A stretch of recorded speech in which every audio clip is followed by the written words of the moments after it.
Magandang araw mga kalingap, isa na namang makabuluhang araw sa pagsubaybay natin sa kwento ng ating Cinderella sa totoong buhay. Nagpunta sila Kuya Jomar sa bahay nila Carla dala ang mga damit na bigay ng mga nagmamahal sa ating Cinderella. May iba't ibang damit, may mga bag at sapatos para kay Carla. Nakakatuwa nang makita nila ang electric fan. Tinanong pa ang ating Cinderella kung kaya ba ni Jomar assemble ang bagong electric fan. Sumagot naman ito na kayang-kaya niya ito. Ang nakakakilig sa kwento ay ang pagpapasuot ni Kuya Jomar ng sapatos sa ating Cinderella.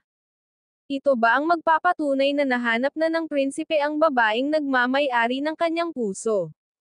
Si Carla na ba talaga ang prinsesa sa buhay ni Kuya Jomar? Siya pa ang natatanging prinsesa sa makabagong panahon. Sinimulan ni Kuya Jomar ang pagbuo ng electric fan at halatang nahihirapan si Kuya Jomar sa kanyang ginagawa.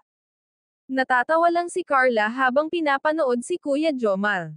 Ayon kay Kuya Jomar babalikan na lang niya ang pagbuo ng electric fan dahil kulang siya sa gamit.